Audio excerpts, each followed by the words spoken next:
Greetings, friends. Reformed Stoic, back with another video. It's been a while. So, I had an idea for this one over the last couple of days. Just speaking about MGTOW. There was a time on my channel where it's like, oh, great, another MGTOW video. MGTOW used to be a thing. And I'm sure that it still is. I was actually in a discussion about this last night. And so the question is, was it genuine? Because you know me, I'm Mr. Oh, this is a psyop, that's a psyop, this is filled with undercover contractor informants and weird shadow influencer people who are doing things for devious reasons. Well, I believe that I've come to the conclusion, looking back over things, kind of looking where society went and how things ended up, I've come to the conclusion that MGTOW, for the most part, was real.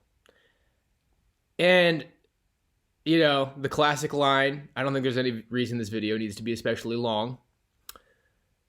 But maybe that's the truth this time. I am a little bit rusty. We'll just see kind of what comes out about this. But, looking back over it in retrospect, I feel like MGTOW was organically older men who had bad experiences in marriage, followed by men in their 20s who organically had bad experiences with women in general, followed by a lot of men who struggled to really date at all. And a common retort is like, oh, well, these men were sent their own way. You were sent your own way.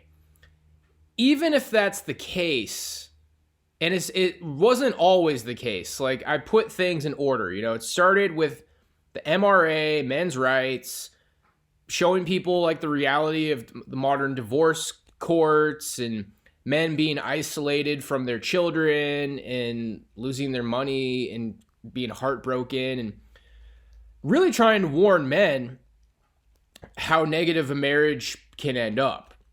And then men kind of just noticing that things were harder, like dating got harder at some point in the 2010s, mid 2010s, especially when the dating apps were a thing. I even remember MGTOW being maybe like a couple of years before the dating apps were out.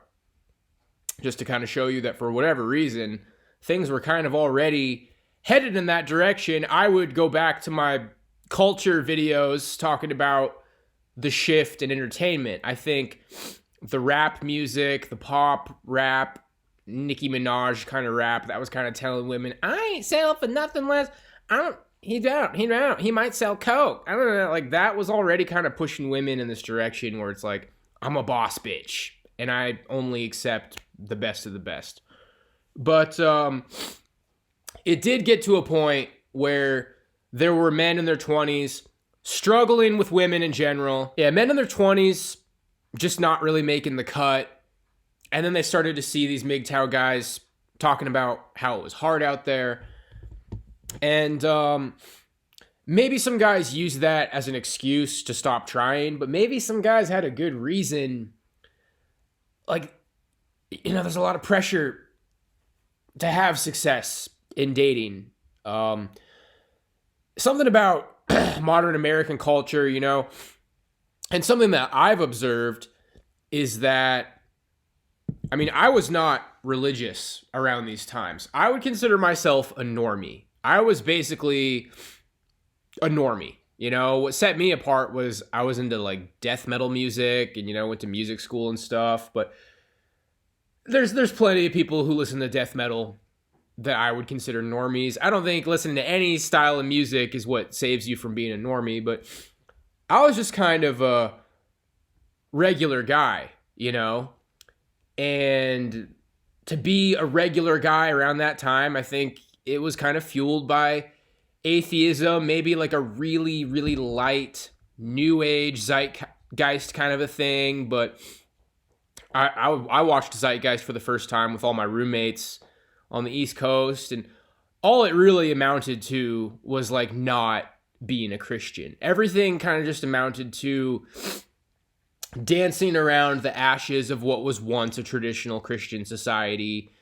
So men in this kind of free-for-all dating market where it's like, yeah, you know, you're not going to meet the girl next door at the church barbecue. You're not going to have your parents be friends with parents who have a daughter and introduce you to their daughter and like get to know her over years and court her through family relationships. Like, it's a free-for-all. And then other than dancing around the ashes of a traditional society, you know, you're doing drugs and partying, Seth Rogen party culture. So those things combined is like, you know, it's kind of back to the caveman days. So like, good luck. You're out there partying with everybody. And ultimately, some people are sleeping around. Good luck creating love. Good luck creating like a lasting connection, you know, because my social life in my 20s was really just going to school for a bit, going to parties, broing out with my roommates, working crappy minimum wage jobs for a while, and things were just not turning into connections with women, which, like I said, I believe that traditional society gave men a lot of easier ins with women. So I believe, you know, a lot of my channel is kind of just taking my experience and thinking, I have a feeling that a lot of men experienced what I experienced. And, you know, that will only get you so far. It's not science. It's not a study. But it has got my channel somewhat of an audience. I feel like I've confirmed, like, yeah, I did live an experience that was kind of average in my time. You know, the 90s kid, you could be like a younger Zoomer or a younger millennial, you know, me 1991 or born in 1996, 97, whatever. You just weren't religious. You weren't traditional. You were close enough to being a normie, you know? And everybody's kind of just expected to march into this chaos of parties and normie social functions and come out the other end with a wife. Because I feel like we had this delusional mindset, like this Kamara of, oh, you know, dancing around the ashes of a traditional West, plus partying and Seth Rogen degenerate culture and going to dances where Nicki Minaj is playing equals marrying a girl in a sundress and having 6 kids and a white picket fence and a house. And it just really doesn't for a lot of men.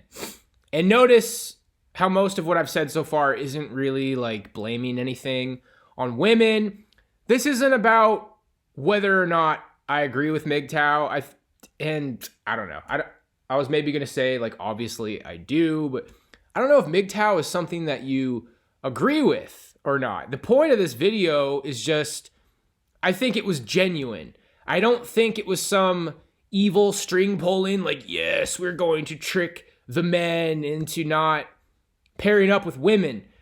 And then the detractors with, you were sent your own way, like that proves something. Well, I think a lot of men really were sent their own way. But how were they sent their own way? With a lack of a traditional upbringing, no real morals. I think ultimately this kind of chaotic, just all you got is partying and Seth Rogen and Nicki Minaj and growing up watching TV, latchkey kid. It's nihilism. Everything is just kind of fueled by emptiness and nihilism. I mean, what does public school education teach you? Some teacher who just...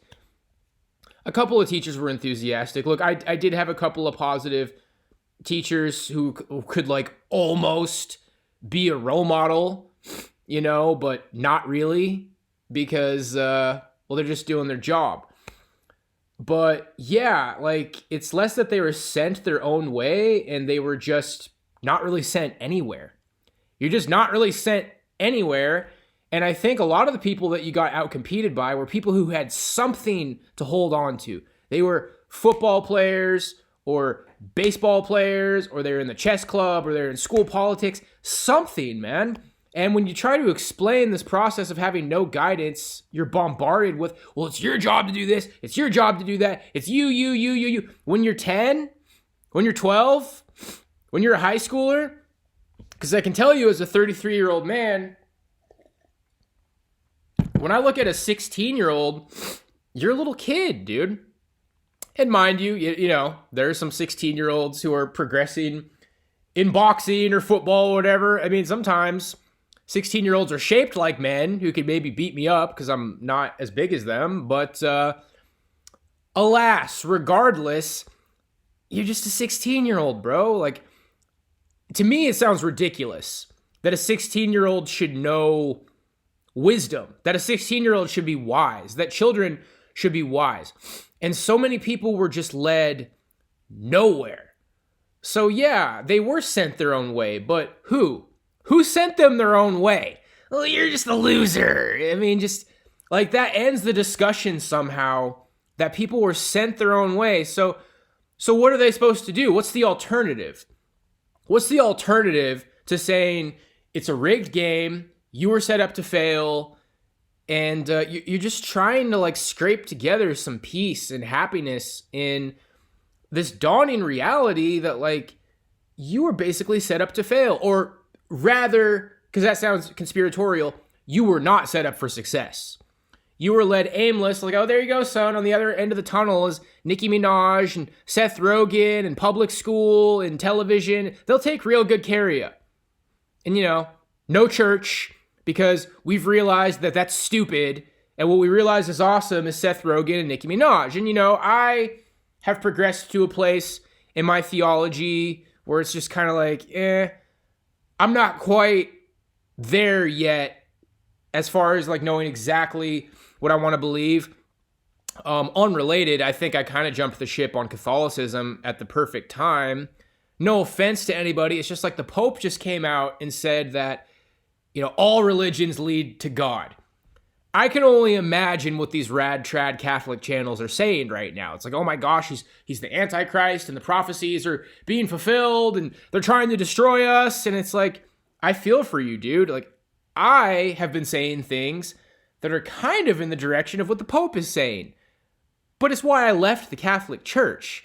So ultimately, even though maybe I agree a little bit more with the Pope than people in the church do, I fully respect that, like, he's basically destroying your religion. So me, rather than, like, picking a side or being like, oh, it's the prophecy and the angels are coming down, it's like, no, I just think maybe the Catholic Church was always just kind of a scam. I think a lot of churches were always kind of a scam. And where does that leave you? Like, when you think you're part of some unfolding prophecy and you think it's like, oh, it's like, no, maybe not. Maybe it's just not that big of a deal. And, you know, it's a little bit more nihilistic, but I'm not a nihilist. I know there's some sort of meaning in life. I do believe in Christ. I do believe in God, but it kind of puts you back to that place where it's like, no, you're not on like some epic journey, like, you know, being a part of something huge. This is larger than life. It's like, it's just not, bro. It takes you back to where I've kind of been my entire 20s. Like, things are kind of just disappointing. A lot of things are a scam. A lot of things are leading you nowhere. A lot of things maybe seem like it's something big, but it's not. And that doesn't mean that life is meaningless. That doesn't mean that there's no God. It just means like what you thought was really important. And this is a tangent for this video. I don't know, man. I don't want to be arrogant about my beliefs. To put a period on it, to move on back to the topic, I think it's a sign that the Roman Catholic Church is not the one true church. I will leave it off as saying Orthodoxy is probably winning that battle, but I'm probably more of a Protestant, and I'm just kind of wishy-washy, and I don't want the smear cannons from Orthodox, like, oh, well, here's all the reasons that Protestants are wrong. It's like, I just don't really care, dude. I kind of feel like something that can't be explained is the reality of the world, and it's a little bit disappointing, and it's a little bit bleak, and my faith consists of, like, Jesus. Life feels just so bleak sometimes. I just feel like I've just been kind of, like, left to rot. I've been kind of like sent off to fail. I think a lot of young men have just not been prepared for what the world was, and even more so for what the world has become. So I'm sorry for that little bit of a tangent there. But yeah, I think MGTOW was organic, and I think when you've had a good feel for like how society reacts to things that it doesn't agree with, you can see that MGTOW was getting shut down. I mean, there was a point there where MGTOW channels were just straight up getting flatlined, just straight up, your channel's just gone because it's just gone. Like, I remember that. I remember MGTOW channels were just poof, just straight up disappearing. It's like, oh, according to the rules of, you know what? We just need your channel gone. So you're just gone. Because in that moment, we stopped pretending that YouTube has real strict rules that amount to some sort of freedom or free speech. It's like, you know what? We're just a conglomerate corporation, and your channel's just gone because we don't like it. And we're just going to stop pretending that there's some sort of an organized way that things work here in this particular moment. I think that's one of the times that the cloak really came off of YouTube. You're just gone. A lot of MGTOW channels just got flatlined. Now, I will say that part of this process of trying to destroy MGTOW and take it out of the limelight, you did start to see infiltrators. You started to see people who popped up in MGTOW, became very big, very fast, and tried to kind of just steer the ship into a freaking brick wall, dude. Now, what did that consist of?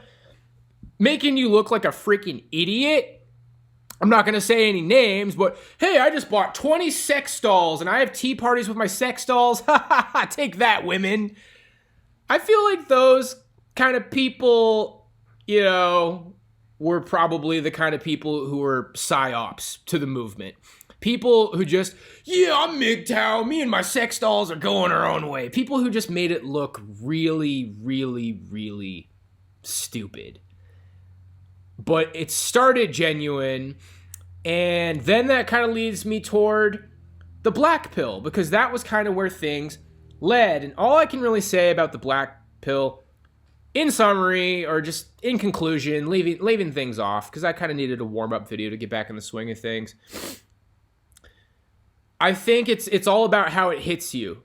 The black pill can actually lead you to a really positive place. Somebody last night said it, like, the black pill is kind of a test, and people who make it to the other side, those are the kind of people that we need. And I think I'm kind of one of those people, you know? You just realize, wow, like, I kind of just never really had a shot in this modern world, even regardless of my upbringing. You know, I kind of feel like me at my best, you know, if I would have joined the military, if I would have gone to a better school, if I would have, like, graduated from music school, I think about these problems I've had in my life, and it's caused me a lot of, like, regret and sorrow. But it's like, well, what if I would have had a better upbringing? What if I would have chose a better career and been more of a money provider? I mean, and then let's start it from, like, after high school, because I still got outcompeted in high school. I still had these experiences in high school. It was like, okay, women really like these kind of guys, and I'm really not one of those kind of guys. But then I joined the military, and then I start being made of the stuff that makes a provider male. Would that have really changed things? Because that's what a lot of guys hit you. Women like security, women like providers, but is there such thing as women's eyes just lighting up over some guy who's just Mr. Right Now, Mr. Winner, Mr. Big, Tall, Chicken Dinner, football player, chatty? That's a real thing. And on some level, that's always going to be a real thing. And, you know, being smart, doing the right thing, that's not really going to save you. That's going to put you in the best position to meet the right woman for you. So I'm not going to say that there's no chance it could have saved me, but it could have put me in the bracket to, like, have a really bad marriage or get divorced. Or because I think what happens, a lot of men who marry young, you haven't developed any sort of wisdom. You know, life hasn't really put you in these deep waters yet, and you think you have it all figured out, and then you get into one of these predatory marriages. which is kind of another thing that's led me away from the church. You know, like the traditional Catholicism or Orthodoxy, it's like it all kind of centers around marriage. And the stuff that these MGTOW guys are saying about marriage, it's not incorrect, man. And it can put you in a real strange place with your faith. It's like, wow, I still have these desires and these holes that I want to fill with finding a good woman, but they want you to just jump into this marriage, man. Like no sex until marriage, and there's like immeasurable consequences if you go against that. And a lot of guys are just lemmings walking off of a cliff with that, man. I'm sorry. That's what I believe. You don't have to believe what I believe. I think that the church has failed to have answers for the modern world. They just try to tell you, man up, man up, man up, man up. And you see these kind of modernists who aren't even religious, but they hit you with the same stuff. Oh, this conversation's useless. Where's the self-improvement? Improve, improve, improve. Like I'm a drummer. There's like a rhythm to it. Improve, improve, improve, improve yourself, improve yourself. Just trying to beat you over the head with this idea that it's your fault.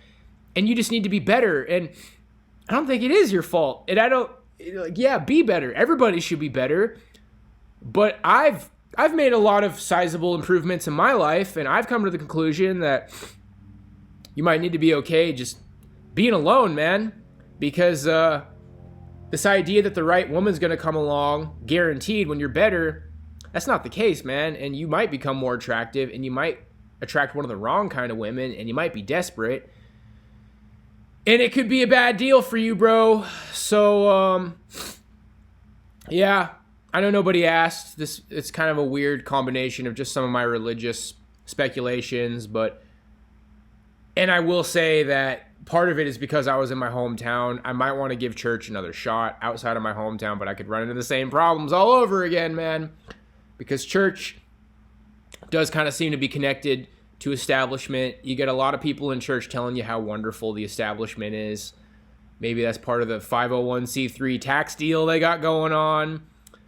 But especially when you get to your 30s, man, a single guy in his 30s going to a church, they don't have answers for you, bro. You've seen things that go against their narrative, and I'm not going to make it a denomination thing. Like, they're preaching, if you work hard, if you do what society tells you to do, then you are a good man and you are deserving of a good woman. I really see churches reconciling the Bible with the establishment. If you work hard in school, if you study hard, if you get a good degree, basically amounting to, like, if you're a failure in society's eyes, you're a favor in God's eyes, or if you're a failure in society's eyes, you're a failure in God's eyes. What I feel like I have experienced in church is them taking the world and worldly success and reconciling it with biblical, godly success. And basically, church just seems to be like telling men to work really hard and be a cog in what's quickly becoming a slave society, and taking it back to MGTOW, because I draw things from my experience, and I think a lot of men experience the same thing. What kind of happened after all these kind of like atheist, just secular guys got sucked into MGTOW? There was a big resurgence of internet Christianity. A big resurgence of internet Christianity and like Templar memes, and we must storm the Holy Lands, and yeah, we're Templars now, and this is going to solve everything. We're going to be super trad and bench press, and God will lead you. God will solve all of this, bro. It will save you from your despair. And I don't mean for this to sound negative, bro, but I think part of the reason Christianity had such a big presence online is because that was a psyop. And the real thing was MGTOW, which was more secular. And it doesn't mean atheism won or atheism is better. I don't think that. I still have a very strong faith that just doesn't really conform to any church right now. But churches got money. Churches got people. Churches are tied to the establishment intimately. Some of the most powerful warriors of the establishment, especially in terms of the Catholic Church, bro. Those knights All these Knights of Columbus and Knights of Malta, I've seen it firsthand, bro. Accolades in the military intelligence. Like, these people are the foot soldiers of the New World Order, bro. And they're Christians. So, if you ask me, the PSYOP was rad trad Christianity on the internet, and MGTOW was real. And my advice is to just try not to get sucked into anything, bro. You're you. And you might not be unique, but you should try to be unique. You should try to say, I'm not getting sucked into some internet movement. Like, you should be some sort of a shiny diamond who, look, reading and studying is really important, man. And I've done it for a long time. But some of that inner wisdom, some of that, well, I kind of just feel this way. Maybe you should try to trust that. And if you don't think you're somebody worthy of trusting that, it's like, you know, I'm out of shape and I do drugs and I'm just kind of a piece of shit. You know, I don't have some great intuition, but I have good enough intuition to know that I'm kind of a piece of shit. Take your self-improvement in that way to where you're somebody worthy of trusting your gut, bro. Because what I feel like I've learned is so many people are just trying to feed you a line, bro. So many people are trying to take you for a ride. You think like, oh my gosh, I'm so lucky that I found these people who are showing me the truth and it's so fantastic and wow, like we're in a holy war and this is crazy, dude, and that's the Antichrist and it's like some crazy movie. The realest shit you will find online is like, it's not like a crazy movie. Your life isn't a movie and everything's just kind of disappointing and things are kind of bleak. It's like, wow, I felt like I saw this big truth and I didn't, and I'm back to square one, and things are just kind of disappointing, and things are kind of bleak, and I haven't lost faith in God, but it's like, wow, God, like, things are a little bit more complex than I thought they were, and I don't have all the answers, and what faith means to me is that even though you don't have all the answers, and you haven't realized that you're in a Lord of the Rings movie, and it's super epic, and you know exactly who's evil, and you know exactly how everything works, it's like, things are a little bit disappointing, God, and I'm not going to lose faith, and I'm going to keep going, and part of what keeps me going is faith that you're watching me. Just because things are disappointing and bleak, it doesn't mean that you don't have somebody on your side in a high, far away place, man. But I think MGTOW was right because they weren't really feeding you some super epic thing. All they really said was society is hostile. Women are headed in this direction where it's kind of hostile toward you. And man, a real gem that I found online is that when women don't want you, they seem wicked to you. Ladies, I'm trying to say this in a way that doesn't come off as like some toxic, unhinged MGTOW guy. Like, when men are unattractive to women, women seem very cruel, and I can fully tell you that that's what I experienced in my 20s. Like, women just seemed mean, and men start to become reactionaries. And another thing that happened to MGTOW is it's been repackaged. I had this example here. I'll do it with my mouthpiece. It's like, oh yeah, MGTOW. Society repackaged it as incel ideology. It's like, oh yeah, this is MGTOW, and this is pretty cool. No, that's incel ideology. Whoa, I don't want to be a part of that. They took something and they just relabeled it and repackaged it as something that is going to get you watch listed and attacked and labeled radical and like, well, you hold the incel ideology. Well, that's like Elliot Rodgers, bro. This is something I wanted to do on stream. You know, the incel thing is such a phenomenon. The incel shooter. Let's see if Siri's keen to this. How many incel shooters have there been? I found this on the web.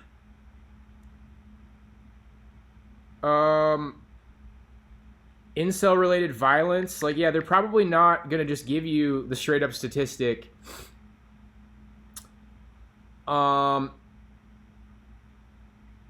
Toronto machete attack, Texas mall shooting. I guess I could just count all of these. 1, 2, 3, 4, 5, 6, 7, 8, 9, 10, 11, 12, 13, 14. Okay. And that's probably, that sounds about right to me. There's been like 14 incel shooters. And then you take the study from The Hill, 63% of men ages 19 to 29 are single. And I mean, there's all kinds of studies and data showing that like a lot of men are kind of just lonely. So 63% of these young men, maybe a good amount of that pool could be considered incels, arguably. 14 shootings. So what's the population of the United States? As of April 1st, 2020, the United States had a population of 331,449,281. Okay. This answer is from Wikipedia? Yeah, so, 332 million, roughly. And then you think about, 63% of young men. You could say maybe like 90 million. Okay, just rough estimates. So like 14 over 90 million. They're doing something really insensitive. This idea that they're priming people to think that lonely men are dangerous, and the society doesn't give a fuck about you, man. And a lot of the churches are very intimate with society, and they're tying worldly success to godly success. I've seen it firsthand. I've experienced it, man, to where it's kind of this like Knights of the Round Table, like God wills it. Like if you don't have good things, it's because you're not a good person according to God. And if you become a good person according to God, it will get you good things, and everybody kind of deserves what they have. I mean, that was definitely in line with the scholasticism of the Catholic Church, which I used to champion. And I guess the idea was maybe back in those times when the Catholic Church ruled everything, society was more godly, and maybe that was more true. I don't know. I didn't live in those times. I live now. And I can just tell you the looks on people's faces when me as a 30-year-old man walks into any church establishment. It's like people maybe can just see it in my eyes or in the way I look. Like I have experienced things in the world that do not conform or represent what is taught in their shiny conveyor belt 501c3. This is how you should live your life. This is how you should live your life. I've seen things in the world that they're ultimately trying to shield people from, and my idea is that I kind of wish that I was raised in the church, because I think maybe that's kind of how you figure out to get some of that tradition, to like meet a woman. And don't just take my word for it. Look, I stand by what I said in the past. Go to a church. Go try it. If anybody's paid attention to my channel for a long time, I was like, hey man, there's all these people following internet theologians, which maybe on some level I've become. Go to a real church. And I didn't even really put an emphasis on denomination. Try it. Go try a real Protestant church. Go try a real Catholic church or Orthodoxy. Go try it and see what you find. What I found is that everybody just kind of has their own brand of this like worldly conformed thing, where if you're doing good in life, it means that you're doing right by God. And I don't think that's what the Bible teaches. And I will say that orthodoxy, in terms of dealing with worldliness, I think that they do have a pretty strong kind of an Eastern feel, Eastern orthodoxy. It is more Eastern in nature, where I think that they're handling that better, even though I think the gift of salvation is maybe a little bit more broad. But I'm just starting to think that maybe hell is reincarnation, and, nirvana, heaven, breaking the cycle. It's a straight and narrow path that not a lot of people are going to make it. So are a lot of people going to go get tortured forever by demons? No, I think maybe a lot of people are just going to do it again. I personally wouldn't mind doing it again. That's not a Christian view. That's why I said I'm not really a Christian, but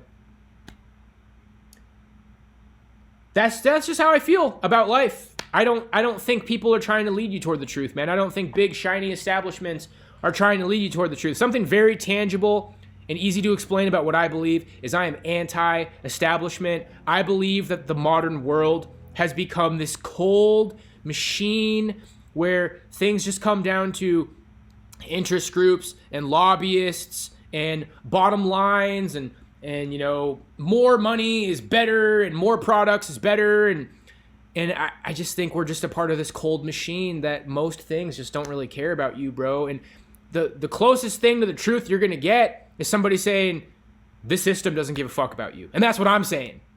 And that's what I'm saying. And what I'm saying about the church is, if what I said doesn't really like make sense or sounds too obscure, most churches are a part of the establishment, and anything that's a part of the establishment just doesn't really care about you. And it's not necessarily because an evil elite has plotted your demise. I do think that's a part of it. I think it's a big part of it. It's maybe all of it. But maybe a more rational explanation is that society has become a machine. Society has become a machine that is designed for bottom lines in an overpopulated world. And the bottom line is that your happiness and your thriving is kind of irrelevant to the bottom line of the cold, mechanical society, especially in terms of the fourth industrial revolution of internet and social media and technocracy. And if you're looking to be happy, bro, you should be really careful when like the internet talks you into joining something. I'm not telling you to join anything, bro. I'm telling you be careful about there. So many fucking people don't care about you. So many things don't genuinely want you to do better. They want you to buy their book. They want you to sign up for their seminar. They want you to go to their church and sign up for the registry.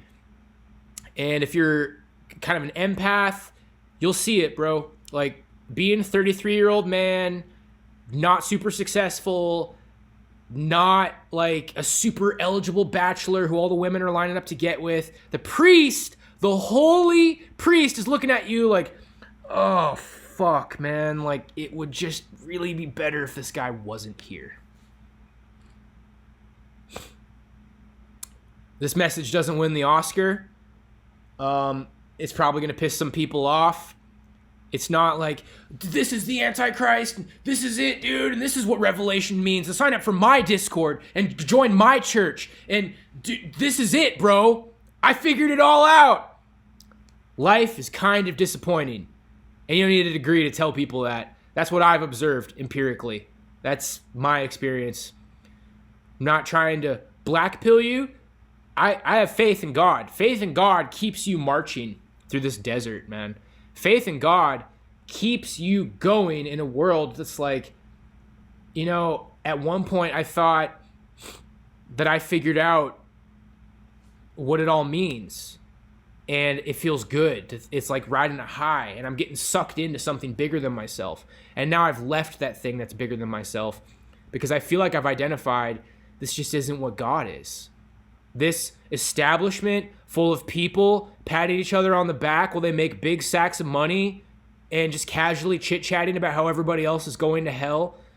This is not what God is. And I don't know what God is, but I know that I need to keep going.